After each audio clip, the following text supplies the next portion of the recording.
নিরন্তর চেষ্টায় আগুন কিছুটা বসে আসলে দমকল কর্মীরা একে একে নামাতে শুরু করেন আটকে পড়াদের। চারিদিকে তখন উৎসুক জনতার উপচে পড়া ভিড় নিয়ন্ত্রণে ঢাল হয়ে দাঁড়িয়ে পড়েন পুলিশ, আনসার, বিজিবি ও র‍্যাব সদস্যরা।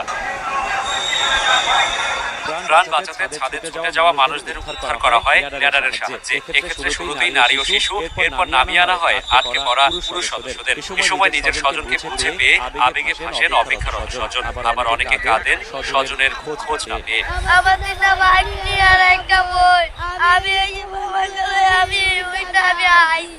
তিনতলায় ছিল, যখন আগুন লাগছে তখন আমাদের বিয়ে বলছে আমাদেরকে আইসা বাঁচাও। আমার পিছনে কিচেনের পাশে একটা পানি পাইপ ছিল, ওটা সবাই নামছে। তখন তো অলরেডি অন্ধকার পুরো রুম। দুই তলা থেকে একটা মেয়ে লাফ দিছে, তারপর মেবি পাম্প ভেঙে গেছে। আমার স্টাফের অন্য যারা কিচেনের ভিতরে ছিল, যারা বের হইতে পারছে বের হইছে, যারা বের হইতে পারে না আগুন